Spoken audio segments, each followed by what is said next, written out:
Kabanata 1411. Iwinagayway nila ang mga party cracker, sumipol, at sumigaw para salubungin ang kanilang tagapagligtas. Saglit na natigilan si Hector at sa wakas ay naglabas ng walang magawa ng ngiti. Ibinaba niya ang kanyang ulo, at ang medyo namula ang kanyang mga mata. Ang taong dapat pasalamatan ng lahat ay si Mr. Lewis. Kung hindi dahil sa kanya, baka ako. Pagkabanggit ng pangalan ni Sean, sandaling natahimik ang lahat. Walang makakalimot sa nangyari kay Sean. Isang lalaking empleyado ang lumabas sa karamihan at ipinatong ang braso sa balikat ni Hector. Hector, hindi ka namin sinisisi sa sinapit ni Mr. Lewis. Hindi mo kasalanan kundi sila sa halip. Oo, kasalanan ng mga bastardong iyon. Napatawa si Hector at tila nagagawa niyang makihalubilo sa kapaligiran at sa lahat ng iba pa. Dumaan si Lucy sa koridor ng departamento at biglang narinig ang pagtatalakay ng ilang babaeng staff tungkol sa Zestar. Hindi niya ito masyadong pinansin noong una, ngunit binanggit nila si Hector sa sandaling iyon. Totoo ba ito? So, pinsan ni Mr. Goldman ang bagong may-ari ng Zestar. Ito ay ganap na totoo. Mayroon akong isang kaibigan na nagtatrabaho para sa Zestar. Sinabi niya sa akin na ang kasalukuyang may-ari ng Zestar ay si Hector, pinsan ni Miss Vanderbilt. So, hindi ba siya ang pinsan ni Mr. Goldman? Ang pinsan ni Mr. Goldman ay masyadong matapang. May mga chismis na mag-isa niyang pinunit ang mga nakatataas ng Zestar. Hindi ba ito lumabas sa balita kamakailan? Kung hindi dahil sa kanya, niloloko pa rin tayo ng Zestar at walang alam tungkol sa kalokohan na nangyayari sa loob ng kumpanya. Bumagal, ngumiti, at tila masaya si Lucy para kay Hector. Pagpasok niya sa opisina, agad siyang nagulat kay Jenna na nakaupo na sa sofa, naghihintay sa kanya. Ma, inilagay ni Lucy ang kanyang bag sa mesa at lumapit sa kanya. Bakit hindi mo sinabi sa akin ng maaga na pupunta ka para makita ako? Ibinaba ni Jenna ang tasa ng tsaa. Lucy, yung kaibigan mo, na Hector ang pangalan. Pinsan ba siya ni Mrs. Goldman? Tumalikod si Lucy at umupo sa sofa. Nakita na niya sa mga iniisip ng kanyang ina. So paano kung siya nga? Ma, ang relasyon namin ay hindi gaya ng inaakala mo. Dati ko siyang kasamahan, at siya ay kasalukuyang kapitbahay ko. Ibinaba ni Jenna ang tingin. Lucy, hindi mo ako kinausap ng maayos simula nang umalis ka sa Xavier's. Alam kong ako pa rin ang sinisisi mo sa aking kabiguan na hindi ka mabigyan ng kompletong pamilya. Hindi nagsalita si Lucy. Hinaplos ni Jenna ang medyo umbok pero hindi masyadong halata ang tiyan. Minsan mo akong tinanong kung nagsisisi ba ako sa pinili ko. Nagsisisi nga ako, pero at the same time, wala akong magawa. Alinman sa mga ito, hindi ako santo, ordinaryong babae lang. Nang pumanaw ang tatay mo, lahat ng pasanin natin sa bahay ay nahulog sa balikat ko. Kinailangan kong magtrabaho ng mag-isa at kumita ng pera para suportahan ka, at noon pa man ay gusto kong ibigay sa iyo ang pinakamahusay. Pero hindi ko magawa mag-isa. Walang sino man sa mundong ito ang makakamit ang gusto nila sa pamamagitan lamang ng pagsisikap. Lucy, sana talaga kaya mo unawain mo ang hirap ko. Hindi ko naman sinabi na hindi kita naiintindihan. Tumayo si Lucy, lumakad papunta sa kanyang desk, at tumalikod sa kanya. Pero sana maintindihan mo rin ako. Tinitigan siya ni Jenna. Hindi ba't sapat na ang pagkakaintindi ko sa iyo? Napalingon si Lucy. Kung tunay na naunawaan mo ako ng sapat, hindi mo palaging iisipin na ayusin ang lahat para sa akin. Naalimpungatan si Jenna. Ayaw ko lang na maraming paghihirap ang harapin mo. May mga iniisip ka, pero mayroon din ako. Medyo nawawala na rin ng kontrol ang emosyon ni Lucy. Kahit sino pa ang makasama ko, lagi kang nandyan, balak mang himasok. Lagi mo iniisip na mapapanatag ka lang kapag nakapangasawa ako ang isang dakilang lalaki, di ba? Okay, pero naisip mo na ba kung yan ba ang buhay na ninanais ko? Hindi makapagsalita si Jenna. Maganda ang kanyang orihinal na intensyon.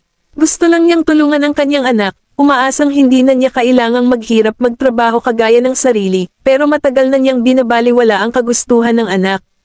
Kabanata 1412. Hindi na natuloy ang usapan, kaya nagpaalam na si Jenna kay Lucy at umalis.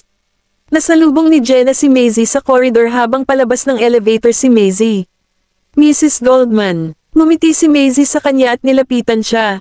Mrs. Xavier, nandito ka ba para kay Lucy? Orihinal kong nais na pumunta at makipag-usap sa kanya, ngunit ang komunikasyon ay tila mahirap habang tumatanda siya. Naglabas ng isang nakangiti ng ngiti si Jenna na hindi niya maiwasang makaramdam ng matinding pagkabalisa sa kaibuturan ng kanyang kalooban. Ang hadlang sa pagitan ng aming relasyon ay tila imposibleng alisin. Nasa hustong gulang na si Lucy. At ang mga matatanda ay may sariling mga saloobin at plano. Bagamat ang mga alalahanin ng mga magulang ay kinakailangan paminsan-minsan, ang mga bata ay magkakaroon ng sariling buhay kapag sila ay lumaki. Nag-aalala kang masyado, Mrs. Xavier. Ang payo ni Maisie ay nahuli si Jenna off guard at natulala ng isang segundo, ngunit siya ay nakaramdam ng kaunting hiya matapos bumalik sa kanyang katinoan. Mrs. Goldman, 3 ang anak mo, di ba? Oo, pero huwag kang magpaloko sa edad nila kasi lagi akong nakikinig sa mga ideya nila. Kahit ano pa ang mangyaring gustong gawin ng bata, lagi ko itong susuportahan basta tama sa moral. Nagulat si Jenna. Ang mga bata ay maliliit pa, kaya ano ang mga ideya nila? Ibinaba ni Maisie ang tingin at ngumiti. Lahat ng tao may mga ideya. Maaaring mga bata ang mga bata, ngunit sila rin ay nabubuhay na tao na may mga emosyon. Iba-iba ang pagpapalaki ng bawat magulang, lahat ng ito ay wala sa konsiderasyon para sa kanilang mga anak. Gayunpaman, bilang mga magulang, hindi naman natin laging pwedeng hilingin sa ating mga anak na sila ang bahala sa ating damdamin. Dapat at least alagaan din natin ang feelings nila, di ba? Ang mga magulang ay ang pinakamagaling na tagapakinig nila. Kaya, kung tayo bilang mga magulang ay hindi gustong makinig sa kanilang mga iniisip, di ba natural lang sa ating mga anak na hindi nagugustuhing makipag-usap sa atin? Maraming mga magulang ang naglalagay ng maraming pag-asa sa kanilang mga anak, umaasa na ang kanilang mga anak ay maaaring makamit ito at aktualize na sa buhay nila, pero napakadali para sa kanila nakalimutan ang tungkol sa kanilang mga anak mga kaisipan. Lalo na kapag sila ay nalilito at nababagabag, dapat nating bitawan ang kataas-taasan na tayo pakiramdam bilang mga magulang at subukan upang makipag-usap sa kanila na may isang peer-to-peer saloobin upang ang aming mga kids ay hindi maging sa sobrang pressure. Di naman makatuwiran na sabihin na ang mga salita at kilos ng magulang ay makakaapekto sa buhay ng isang anak. Ang pagiging mahigpit ay maaaring maging itinuturing na isang uri ng pag-ibig, ngunit ang pagiging masyadong malupit at makasarili ay lilikha lamang ng presyon. Ang bawat magulang ay minsan ding naging bata. Noong bata pa tayo, hindi ba't umaasa tayo na ang ating mga magulang ay naiintindihan mo rin ba kami kaya bakit hindi natin maisip sa ibang pananaw ngayong tayo ay mga magulang na? Hindi na nagsalita pa si Jenna. Nagpaalam siya kay Maisie at umalis. Sa pagtulak na buksan ang pinto ng opisina ni Lucy, nakita ni Maisie na nakaupo ito sa sofa at nakaharap ang likod sa pinto. Agad na pinunasan ni Lucy ang kanyang mga luha nang marinig ang pagbukas ng pinto at pagkatapos ay ibinaling ang kanyang ulo. Miss Vanderbilt, sumandal si Maisie sa pinto at tumawa. Nagtalo ka lang ba sa nanay mo at nagtatago ka dito at lihim kang umiiyak? Nahuli si Lucy sa lugar at lubos na nahihiya. Lumapit sa kanya si Maisie, niyakap ang likod ng sopa, at kinutya siya. Kung ang iyong namamaga ang mga mata sa lahat ng pag-iyak, paano ka makakasama sa pagdiriwang namin ngayong gabi? Isang pagdiriwang. Nagulat si Lucy at nagtanong, ano ang ipinagdiriwang mo, at sino ang kasama mo sa pagdiriwang nito? Hector. Ngumiti si Maisie. Ipinagdiriwang namin ang kanyang achievement na maging bagong may-ari ng Zestar. Black Gold at kaluluwa ay nagpadala ng mga kinatawan upang dumalo sa partido. Isa ka sa major backbones ng company namin, so siguradong sasamahan mo ako. Medyo napapagod si Lucy. Kung gayon, ano ang kailangan kong ihanda? Ano pa ba ang gusto mong ihanda? Parang pag-attend lang ng ordinaryong dinner party. Sa tingin ko wala na akong kailangan pang ihanda. Ngunit hindi angkop na dumalo sa party na walang laman ng kamay. Nakita ni Maisie ang kanyang mga iniisip sa isang segundo at mas masaya siyang ngumiti. Kung gusto mong maghanda ng regalo, hindi kita pipigilan. Tungkol naman sa regalo, isang maliit ngunit makabuluhang isa ang gagawin ng trabaho lang fine. Tumanggaw si Lucy na may ngiti. Kabanata 1413. Pagkatapos ng pagkuha-off sa trabaho, Lucy nagpunta sa mall upang pumili ng isang regalo, ngunit siya ay talagang hindi alam kung ano siya pwedeng bumili. Kaya, inilabas niya ang kanyang cellphone, nag-type ng mensahe, at ipinadala ito kay Elaine. Gayunman, ang mga mungkahing nakuha niya ay pawang mamahaling luxury items na hindi niya kayang bayaran.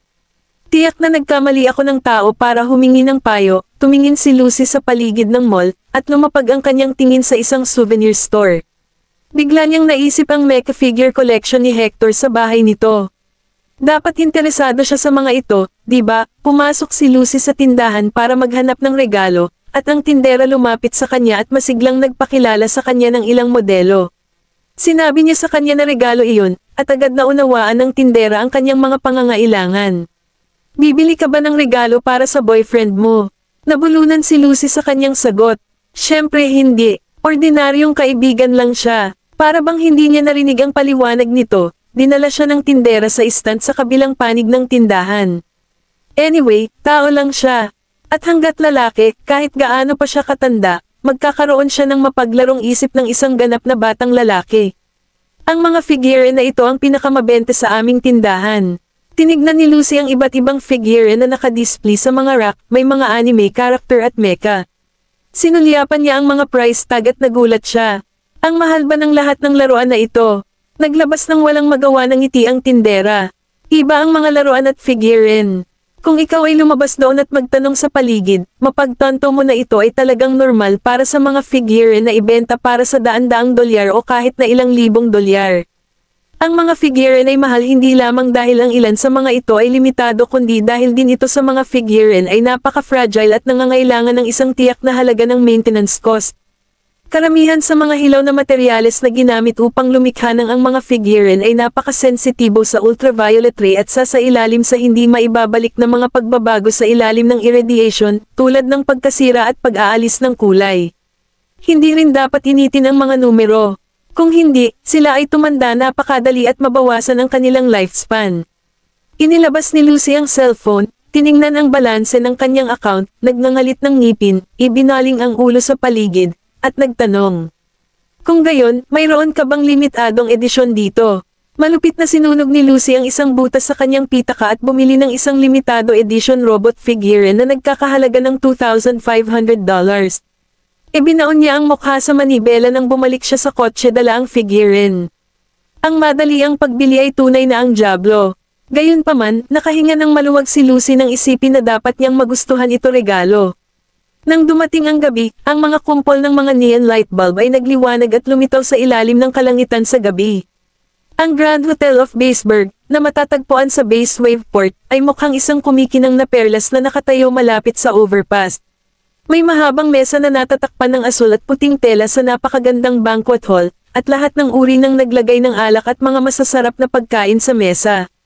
Ang mga waiter ay naghabi sa pamamagitan ng maliwanag na bihis na tao, pagbubuhos ng alak para sa mga bisita.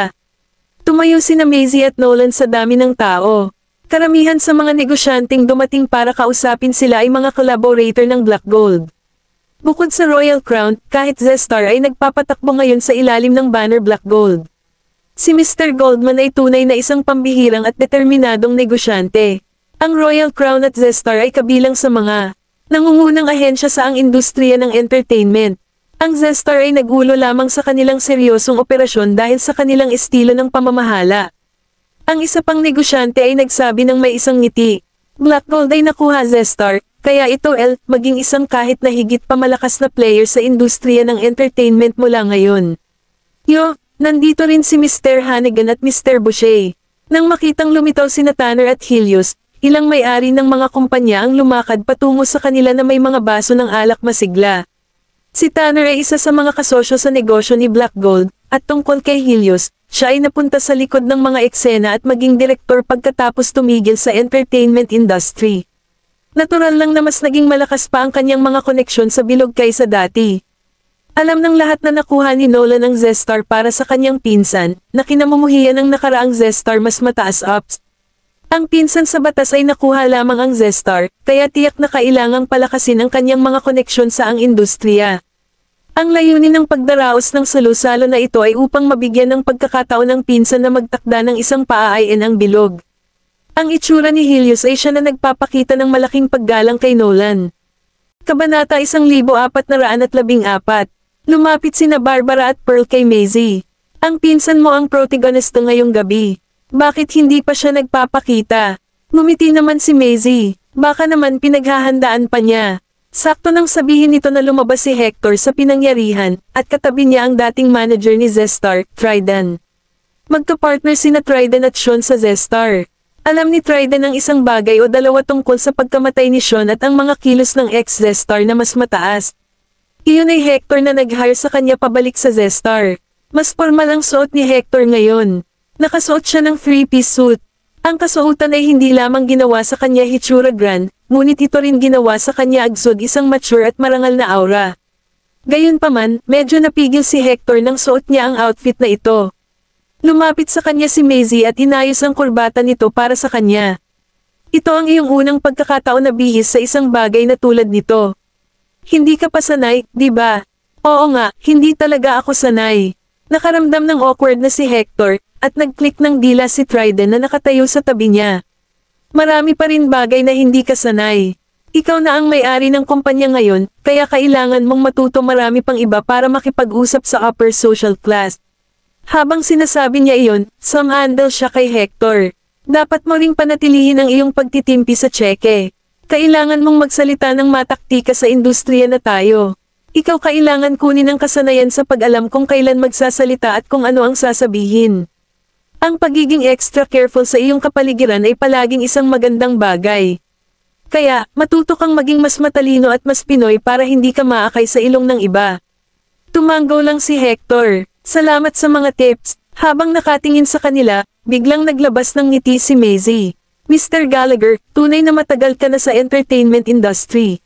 Alam mo ba kung paano lahat ay pinapatakbo sa industriya?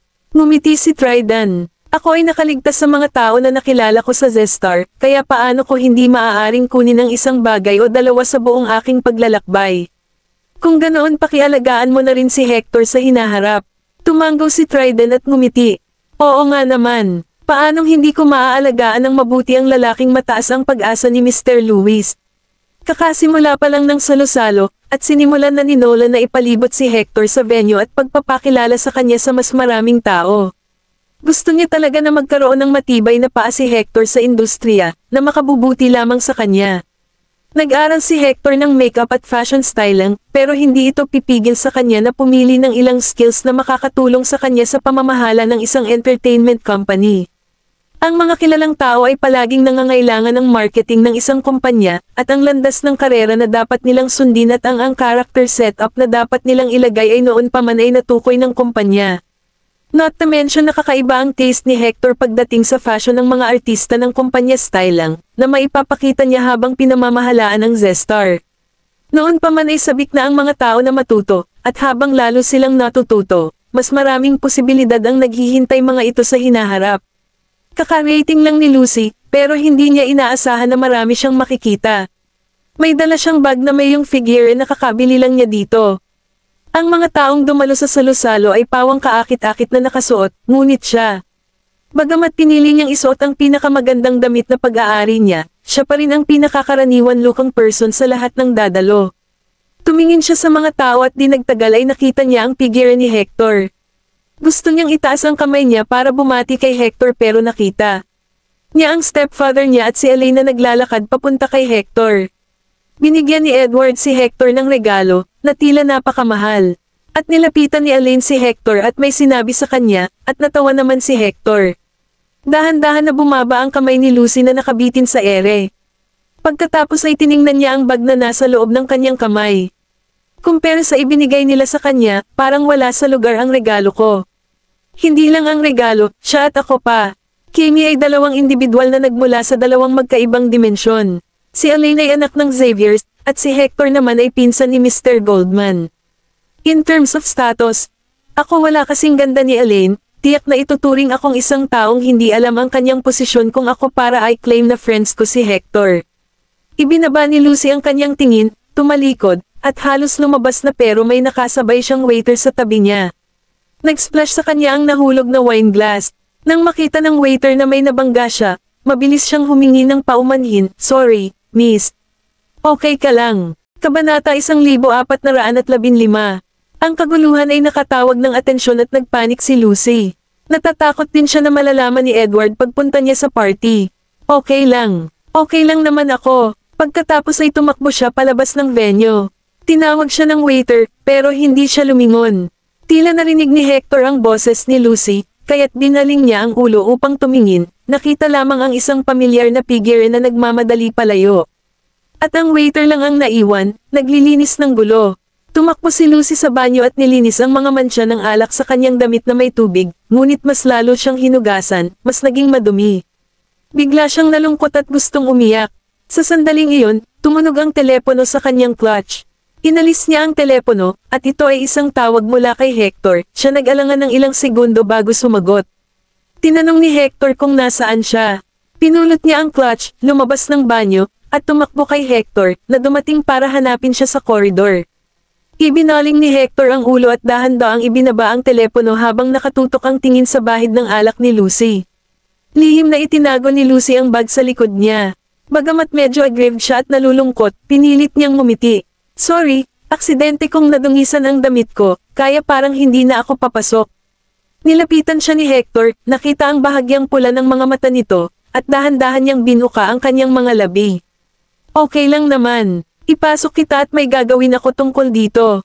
Habang sinasabi niya iyon, hinawakan niya ang pulso nito at aalisin na sana ito. Pero dahan-dahan niyang inijerk ang kamay niya at hindi man lang kumibo. Kalimutan mo na to. Lumingon si Hector para tingnan siya. Ibinaba niya ang ulo. Hindi pa rin ako sanay sa mga ganyang okasyon, at nandoon ang stepfather ko. Ayoko talaga na makita niya ako. Tinanong siya ni Hector, natatakot ka ba sa kanya? Natatakot. Hindi naman. Nang makitang hindi ito nagsalita, hinigpitin ni Hector ang pagkakahawak nito at bigla siyang hinayla palayo. Gulat na sumunod si Lucy sa likod niya. Dinala siya ni Hector sa dressing room, kinuha ang isang gunting, at lumapit sa kanya. Bago pa man makareact si Lucy, naputol na ang hair ng damit. Dumbfounded si Lucy. Hector. Nag-squat si Hector sa harap niya. Hindi pwedeng hugasan ang mga wine stains. Maaari lamang silang masakop ng ilang mga aksesori o dekorasyon. Kaya, patawarin mo ang aking kawalang pakundangan. Natigilan si Lucy. Pinutol ni Hector ang ilang tela mula sa damit, lumakad sa isang tabi, nakatiklop ito sa isang pattern, at kumuha ng ilang karayom at thread out of a box. Pagkatapos ay tinahi niya ang tela na ginawang pattern sa lugar na nadungisan ng alak, at ang pattern ay sakop ang mga mantsa ng alak ng perpekto. Sumulyap sa kanya si Lucy na nakadazed. Kaya mo pa nga ito. Gumanti siya ng Natutunan ko lamang ang ilang mga trick mula sa aking lecturer upang harapin ang gayong nakakahiya na mga sitwasyon. Ibinaba ni Lucy ang ulo at ngumiti. Salamat po, bakit ka pa rin magalang kapag kasama mo ako? Itinaas ni Hector ang ulo, at nagpalitan ng tingin ang dalawa. Napabigla si Lucy sa lugar. Nagmamadali ang kanyang puso sa sandaling iyon, napakatindi nito kaya parang kumakatok ito sa loob ng kanyang dibdib lukab. Tinitigan ni Hector ang mukha nito at bahagyang inilipat ang kanyang mga labi. Nang may sasabihin na sana siya, biglang dinampot ni Lucy ang bag at itinulak ito sa kanyang harapan. Ito ang IS para sa iyo. Natigilan siya sa isang split second, at ang kanyang tingin ay lumapag sa bag. Kinuha naman nito ang bag sa kanya at inilabas ang gift box sa bag. Ito ay isang robot figurine. Ganghulong ang mansanas ni Adan ni Hector. Ikaw ba sadyang ibili mo ako ng regalo? Masyado akong mahihiyang dumating na walang laman ang kamay. Hindi ko alam kung ano ang gusto mo, ngunit nakita ko na mayroon kang isang iilan lang dito sa bahay mo, kaya sa tingin ko dapat ganito ang gusto mo. Hinawakan ni Lucy ang kanyang magkakadikit na daliri at ibinaba ang kanyang ulo. Napatawa si Hector at napatingin sa kanya. Salamat po, gusto ko ito ng husto. Nakahinga ng maluwag si Lucy, at nakipot ang kanyang mga mata sa dalawang arko. Natutuwa ako sa narinig ko. Ipinatong ni Hector ang kamay niya sa tagiliran nito at nilapitan ito. Pero hindi naman kailangang gumastos ng malaki sa akin in the future. Mahal siguro ito, di ba? Agad siyang umiwas ng tingin at ngumiti. Wala lang, lagi akong mas kikita, kaya ayos lang. Itinaas niya ang kamay para kuskusin ang tuktok ng ulo nito at chuckled. Ang kalokohan mo, Kabanata 1416. Si Lucy ay lumakad patungo sa bulwagan kasama si Hector, at sa sandaling bumukas ang mga pinto, tumingin siya sa ibaba upang maiwasan ang kanilang mga sulyap. Tumingin ang mga tao sa kanila, at naglaho ang eksena. Lumapit sa kanila si Maisie at ngumiti. Saan ka ba nagpunta? Kinakabahan na nilero ni Lucy ang kanyang mga daliri. Miss Vanderbilt, ako, parang nagdala na ako ng gulo. Wala namang gulo. Sip-sip na sana si Maisie nang bigla niyang makita ang bulaklak sa ilalim ng kanyang palda. Ang ganda ng bulaklak na ito. Ginamit ito ni Hector para takpan ang mantsa ng alak. Tinahilang niya ito. Namula ang mukha niya at parang mansana sa ilalim ng ilaw. Natawa si Maisie at lumingon para tingnan si Hector. Heki ay matapang pamaingat. Malamang na-spoil niya ang magiging girlfriend niya. Ang puso ni Lucy ay hindi tumibok, at ayaw niyang tumingin. Biglang lumapit si Barbara at ipinatong ang kamay sa balikat ni Maisie. Pinipili mo na ba ang pinsan mo? Itinanggi naman ito ni Maisie. Gusto ko ring pumili ng mga manugang para sa mga anak kong lalaki, pero bata pa sila. Inilayo ni Barbara ang kamay niya. Hindi option si Beatrice, masyado nang matanda ang mga anak mo paglaki niya, natatawang sabi ni Maisie. Sinasabi ng mga tao na ang mga lalaki ay tumatanda tulad ng pinong alak. Huwag mo na lang isipin. Wala pa nga siyang kindergarten. Pwede ko ba siyang i-book? Ilang manugang ang gusto mong ipabook, masamang biyenan. Dahil sa kanilang pagtatalo ay hindi na awkward ang pagitan ni Lucy at Hector. Sa sandaling iyon, pumasok si Edward. Nang makita niya si Lucy, napatigil siya. Sumulyap naman ito kay Hector, nakatayo sa tabi nito, at tila sila kilala ang isa't isa. Lucy, ikaw. Nandito rin pala si Lucy. Lumapit si Elaine dala ang isang wine glass, pinutol ang kanyang ama, at hinawakan ang braso ni Lucy. Dad, tingnan mo kung paano nagsisikap si Lucy. Oras na po, nagtataka silang tiningnan ni Lucy. Alam ni Edward ang ibig sabihin ng kanyang anak. Gusto niyang kilalanin nito ang pagkakakilanlan ni Lucy. Tiningnan niya si Lucy, at kahit hindi niya ito sarili at hindi kasing outstanding ng anak niya, siya nagkaroon ng ina na kayang tiisin ang lahat. Hindi lahat ng babae ay makakayanan ng kahihiyan na taglay ni Jenna. Nagmakaawa siya sa kanya na isama siya anak na babae sa at hindi man lang inisip na iwan siya. Naalala niya ang lahat ng iyon. Napangasawa niya si Jenna dahil magaling itong mag-alaga ng kanyang pamilya at isang mabuting asawa. Mas magaling siya dito kesa sa ex-wife niya. Busy siya sa trabaho, kaya hindi niya mapangalagaan ang kanyang pamilya at sana ay maging isang tagagawa ng bahay. Gayunpaman, ang kanyang ex-wife ay isang career woman at ayaw niyang bitawan ang kanyang career para sa kanya. Ang anak nilang si Elaine ay nagmana ng kanyang personalidad. Mas pinili niya ang tradisyonal na kasal at naisip ang isang babae lang dapat ang bahala sa pamilya niya pagkatapos magpakasal. Hindi na niya kailangan pang maging ganoon kalakas. Hindi niya maintindihan kung bakit hindi maintindihan ng ex-wife niya na lahat ng pinaghirapan niya ay para magawa niya maglaan ng sustento sa pamilya. Nang makilala niya ang ina ni Lucy, prangka ito at sana raw ay isuko na ng kanyang asawa ang kanyang career at alagaan ang pamilya. Bilang kapalit, hindi niya ito hahayaan na mag-alala tungkol sa anumang bagay. Agad naman itong pumayag. Nagulat siya at tinanong ang kalagayan nito. Ang sagot ni Jenna ay, Mr. Xavier, sa totoo lang, may sarili akong anak, at baka hindi mo gusto iyon, pero mag-iisa siya kung iiwan ko siya. Sana pumayag ka na isama siya, kahit hindi mo siya tanggapin sarili mo. Kabanata 1417. Sana lang ay magkaroon siya ng matutuluyan bago siya matapos sa pag-aaral. Kawawa naman siya, kaya meron ako para maging responsable habang lumalaki siya. Sana po ay makatulong kayo. Pagkatapos niyang lumaki at kaya niyang mabuhay sa pamamagitan ng sarili niya, hindi na siya hihingi ng kahit ano sa pamilya mo. Nagulat si Edward nang marinig niya iyon. Ang mga babaeng muling nag-asawa ay karaniwang gusto ng lalaki na tanggapin ang kanilang mga anak, ngunit siya ay nag-iisip tungkol sa ito sa kanyang pananaw. Hindi niya nagustuhan ang ideya na isama ni Jenna ang anak nito. Siya ay isang negosyante, kaya siya ay mag-aalala na ang isang babae na nagpakasal sa kanya na may isang anak ay magkakaroon ng masamang intensyon, at bukod pa riyan, may anak na siyang babae. Matapos sabihin ni Jenna ang lahat ng iyon, tinanong niya kung okay lang ba siya kung hindi niya ipahayag ang kanilang relasyon sa Xavier's, at pumayag siya. Lumabas si Edward sa bagay na iyon at tiningnan siya. Panahon na para ay address ako. Nagulat si Lucy. Nang makitang nakatayo lang siya, tinulak siya ni Elaine. Bakit ka lang nakatayo dyan, tawagin mo siyang tatay. Ang Mr. Xavier, na tinatawag niya sa kanya, ay naging tatay. Tumanggaw lang si Edward. Bumalik ka kahit anong oras mo gusto. Ang tahanan namin ay tahanan mo rin. Ang bahay namin ay tahanan mo rin, napaluha si Lucy. Kahit na si Lucy ay bahagi ng Xavier's, siya ay nagkaroon laging pinapaalala sa sarili na hindi iyon ang kanyang tahanan kundi pansamantalang lugar lamang. Niyakap siya ni Elaine sa tabi niya mga balikat. Ate ka na mula ngayon. Ibinaba ni Lucy ang kanyang ulo at pinunasan ang kanyang mga luha habang nakangiti. Masaya si Maisie para kay Lucy. Pagkatapos ng kaganapan, si Lucy at ang Xaviers ay lumakad sa pinto. Tumigil si Edward at lumingon para tumingin sa kanya. Lucy, malaki ang malasakit sa iyo ng nanay mo. Nung una niya akong pinakasalan, nag-aalala siya na baka hindi ako tanggapin mo, kaya nagmakaawa siya sa akin at pumayag na huwag ipaalam sa mundo ang aming relasyon. Ginawa niya ang lahat na para sa iyo. Natigilan si Lucy. Hinaplos ni Edward ang balikat nito. Umuwi ka na at kausapin mo siya kapag may time ka.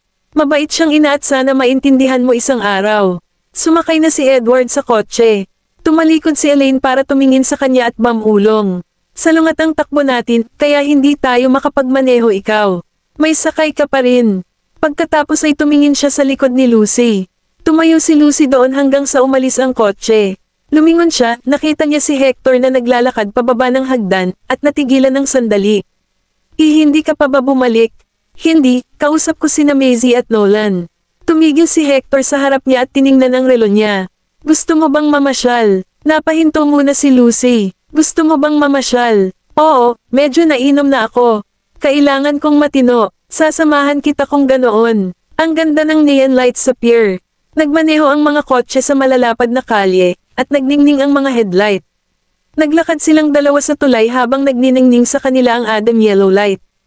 Tumagilid ang tingin ni Hector sa kanya. Masaya ka ba na sa wakas ay tinanggap ka ng iyong amain sa pamilya? Ngumiti si Lucy. Oo. Pagkatapos ay tumingin siya sa ibaba dahil hindi ito makapaniwala. Hindi ko kailanman nang ahas isipin na siya ay isang araw tanggapin ako, at hindi ko alam na ang aking ina ay nagmakaawa sa kanya para sa ako na manatili sa kanila. Matagal na niyang naiisip na hindi kailanman gustong aminin ng kanyang ina kung sino siya at siya takot na magulo ang bagong buhay niya. Kabanata 1418. Tumingin si Hector kay Lucy at binagalan ng takbo. Tumigil si Lucy at lumingon sa kanya. Nakangiti ang mukha nito. Pero gusto kong magpasalamat sa iyo sa gabing ito. Ay isipin mo na ikaw ang lucky star ko. Nagulat siya. Swerte mo ba bituin? Oo, nagdadala ka ng good luck sa akin, lucky star. Mas lumawak ang ngiti ni Lucy. Natatawang sabi ni Hector. Talaga po, iniwas niya ang mukha. Sana talaga ay makapagdala ako ng swerte. Hindi niya nagawa na magdala ng swerte kay Sean. Nang makita kung paano siya lumayo, lumapit si Lucy sa kanya at iwinagayway ang kamay sa harap ng mukha nito. Kung makapagdala ka ng good luck sa lahat, magiging anghel ka. Ngumiti naman siya. Biglang may naamoy si Lucy at tumingin sa pinagmulan ng amoy. Parang amoy kebab. Ipinatong ni Hector ang kamay niya sa balikat nito at pinatayo ito ng tuwid. Nagtitinda sila ng street food doon. Oo, sila nga. Parang gusto ni Lucy na magkaroon ng ilan, pero may pumasok sa isip niya, at bigla niyang tiningnan si Hector at pababa. Tanong ni Hector, ano bang problema? Hindi niya mapigil ang hindi tumawa. Ang formal mo naman bihis. Hindi ko na kayo hihilingin na sumama sa akin para kumuha ng street food. Tinanggal ni Hector ang kanyang jacket at nag-roll up ng kanyang sleeves. Epektibo ba ito? Biglang hinawakan ni Lucy ang braso niya at hinayla siya. Tara na. Natigilan si Hector, pero ang tanging naisip ni Lucy ay ang mga kebab at wala nang iba pa. Hindi niya inilagay ang kanyang braso ang layo at hayaan na lang siyang hawakan ito. Sa hating gabi, sa Lakeview apartment, ipinarada ni Hector ang kanyang sasakyan at tinanggal ang seatbelt. Nasa bahay na tayo. Lumingon siya at nakitang mabilis na nakatulog si Lucy. Inilahad nito ang kamay at bahagyang niyugyug ang babae balikat. Lucy, she mumbled something, frowned, then her head lulled at bumaba sa kamay niya, pinisil ito. Napabigla si Hector. Ramdam niya ang balat nito sa likod ng kamay niya, at makinis ito na parang mantikilya. Hindi niya ginawa tinanggal ito pero nakatitig sa kanya habang natutulog. Nang magising na rin si Lucy, nagulat siya dahil tinatakpan siya ng jacket ni Hector, at siya tinuring naunan ang kamay niya. Nasa loob pa sila ng kotse. Walang paraan para malaman kung gaano katagal nakalabas ang braso ni Hector para mapanatili ang posisyong iyon. Nang magising siya at gumalaw, binuksan ni Hector ang kanyang mga mata, iniikot ang kanyang ulo, at ngumiti. Akala ko ba sa umaga kagigising? Tumingin sa kanya si Lucy, at umasim ang ilong nito habang nakatalikod. Dapat ginaisang mo na ako. Ayaw kitang gisingin dahil napakatunog ng tulog mo. Ang tawag mo sa akin ay kalokohan. Naluha ang mga mata ni Lucy, pero ngumiti siya at habang sinasabi. Pero still liar ka. Pinunasan ni Hector ang kanyang mga luha, at si Lucy ay nanonood habang nakatingin sa kanya. Sabi niya, gusto ko lang makasama ka ng mas maraming oras. Bumilis ang tibok ng puso niya, at tumambad ang dibdib niya habang nakatingin sa mukhang ito na ilang pulgada ang layo. Hinawakan ng ilong niya ang pisngi nito. Ikaw, hinalikan niya ito bago ito makapagsalita. Nagbato ng mata si Lucy at inilapat ang kamay sa balikat nito pero hindi niya ito itinulak palayo. Pareho silang hindi pa nakakahalik ng kahit sino kaya medyo bumped sila. Napagtanto nila na awkward, kaya sabay silang tumawa. Tumingin sa kanya si Hector. Sorry, hindi pa ako nakakahalik ng babae, so. Namula ang tenga ni Lucy habang nakatingin sa baba. Kung ito ang unang halik mo, kung gayon, dapat nating ituring ito bilang pagsasanay. Namula ang mukha niya matapos sabihin iyon. Kinurot ni Hector ang mukha nito. Gusto mo bang maging long-term practice partner ko kung ganoon? Kabanata 1419. Matagal. Lumalagpas ang puso ni Lucy kaya tumanggaw siya ng hindi nag-iisip. Hinalikan ulit siya ni Hector habang dahan-dahan itong nakapikit at isang jolt ng kuryente ang tumakbo sa puso niya, ginagawang manhid ito. Pagkalipas ng ilang araw, sa Xavier Residence, tumunog ng doorbell si Lucy at binuksan ng dalaga ang pinto. Tinanong niya, nakauwi na ba si inay? Kinumpirma ng maid na naroon siya at pumasok si Lucy sa sala. Nang marinig ni Jenna na may tao sa baba, bumaba siya at nagulat siya nang makitang ito pala Lucy. Lucy! Sabay pisil ni Lucy sa kanyang mga labi at ngumiti. Maria, lumapit si Jenna sa sofa, binuhusan siya ng isang tasa ng tsaa, at dahan-daang sinabi. Masama ang mood ko sa kabilang araw at hindi pinansin ang iyong nararamdaman. Humihingi ako ng paumanhin, Lucy.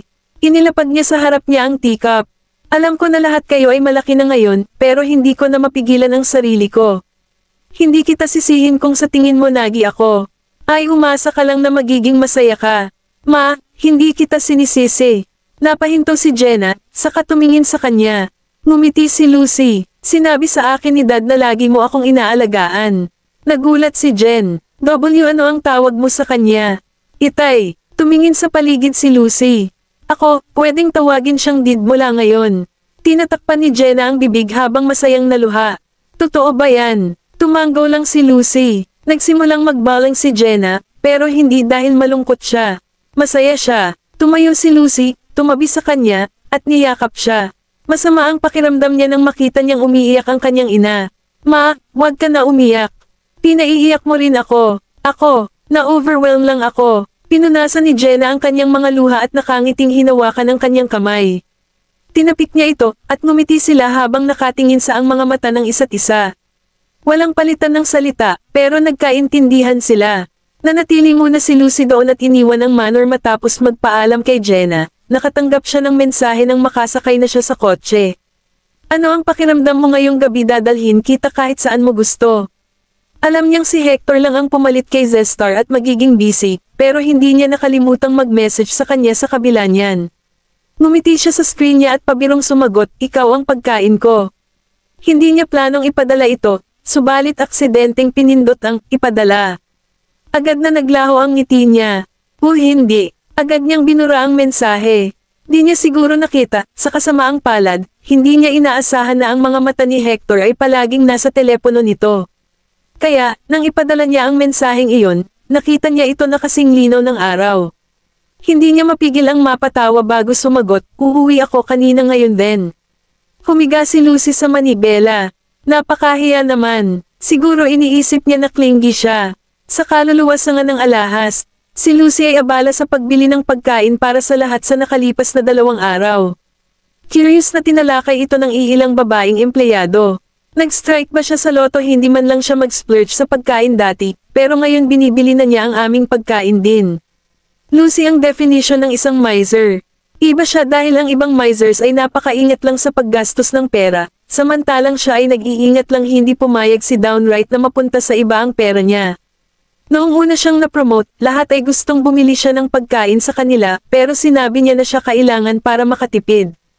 Kakaiba na bigla siyang magiging generous. Hindi sa loto. Sa tingin ko, in love na siya. Sa pag-ibig, ang iilang kasamahan ay biglang na-curious at nagsisiksikan sa isa't isa. Sino ang kasama? Sumagot ang isang babaeng iyon. Paano ko malalaman? Nakita ko lang na may. Sumusundo sa kanya 2 days ago, at ang driver si Aman. Kabanata 1420. Nang gabing iyon, naglakad si Lucy papunta sa garahe at nakita niya ang dalawang kasamahan na nakatayo roon. Umiwas siya ng tingin. Nandito ka pa ba? Lumapit sa kanya ang isa sa kanila at hinawakan ang braso nito. Lucy, my friend nagbukas ng shop, at bibili ako ng dinner. Gusto mo bang sumali sa amin? Oo, sabay na tayo. Nagbabayad ka sa aming pagkain sa nakalipas na 2 araw, kaya kailangan naming gawin may kapalit na bagay. Medyo nalibugan si Lucy sa pagiging friendly nila, pero ayaw niyang tanggihan ito. Kaya, kailangan niyang maging maingat sa kanyang sinabi, sorry, may something ako ngayong gabi, kaya hindi ako magiging kayang sumali sa inyo. Magde-date ka ba? Lucy, sabihin mo sa amin, sino ba yon? Isama mo na ang boyfriend mo. May sasabihin sana si Lucy nang may marinig siyang tumunog sa malapit. Tumingin siya sa paligid at tila nag-aalala na baka makita ang taong nasa sasakyan, kaya nagmadali siyang magpaalam. Kailangan ko nang umalis, pasensya na. Gawin natin ito sa ibang araw. Napatingin ang 2 babae sa driver. Sa kasamaang palad, masyadong madilim sa loob, at hindi nila makita ng malinaw hanggang sa ang kotse ay nagmamaneho palayo. Tumawid ang isa sa kanila sa kanyang mga braso. Bakit ba siya nagiging secretive? Sa tingin mo ba pangit ang boyfriend niya, kaya ayaw niyang makita namin siya? Umiling ang kabilang babae. Hindi naman siguro. Lihim na relasyon ito. Tumibok ang puso ni Lucy sa loob ng kotse, at umaasa lang siya. Maaga ka palang off, dahil ba sa naunang mensahe? Hiyang-hiyang binalingan ni Lucy ang ulo at tiningnan si Hector sa pamamagitan ng refleksyon sa bintana. Hawak ni Hector ang manibela habang nakangiti. Hindi naman ganoon kaga. Ano ba ang gusto mong magkaroon ngayong gabi? Ngumiti si Lucy at sumagot, anything works. Nang mamula ang ilaw, lumingon siya para tumitig sa kanya. Ano naman ako? Namumula ang mukha ni Lucy at muntik na siyang manigarilyo. Natawa ng malakas si Hector nang makita niya iyon. Pagbalik nila sa Lakeview apartment, inilabas nila ang mga groceries sa elevator at sinabing sabay-sabay. Punta tayo sa lugar mo. Ngumiti naman si Hector. Magluluto tayo sa bahay ko ngayong gabi kung ganoon. Papasok na si Lucy sa kusina at sinimulan niyang buksan ang mga kabinet nang magpalat ng damit si Hector at naglakad patungo sa kanya. Tumayo ito sa likod nito at sumandal sa unahan, inilagay ang kanyang baba sa balikat nito. Kailangan mo ba ng tulong? Napahinto siya at ngumiti. Hindi, magiging maayos na ako. Pagkatapos ay tumalikod ang babae at itinulak siya palabas. Maghintay ka sa akin sa labas. Biglang tumalikod si Hector, at dahil doon ay nahulog siya sa kanyang mga braso. May sasabihin sana siya ng sumandal ito at hinalikan ito. Hinawakan ni Lucy ang kanyang polo, at hinayaan niya ito pagkaraan ng mahabang panahon at itinakbo ang kanyang mga daliri sa kanyang mga labi. Maghihintay na ako kung ganoon. Namula na naman ang mukha ni Lucy. Iyon ay isang paglabag. Pagkatapos ng hapunan ay handa na, ang bahagi ay perpekto, at sila ay may isang bote ng alak sa angkol naman. Inilabas nila ito at casual na ibinuhos sa kanilang wine glasses. Hapunan, alak, at bawat isa. Magiliw at romantiko ang silid. Pinulot ni Lucy ang baso, ikinulong ito sa baso, huminga ng malalim, at ibinuga ang lahat pababa. Ngumiti naman si Hector. Dahan-dahan mo na lang. Huwag kang lasing. Namula si Lucy pero hindi dahil lasing siya. Ano bang masama sa lasing? Napatingin siya sa mukha nito. Makakaramdam ka ng kakilakilabot kinabukasan. Napahinto muna si Lucy. Akala niya ay sasabihin nito na magkakaroon siya ng pagkakataon kung lasing siya. Natatawang sabi ni Hector. Ano pa, ba? Inilabas niya ang kamay niya at pinitik ang noo nito. Ano ba ang nangyayari sa isip mo?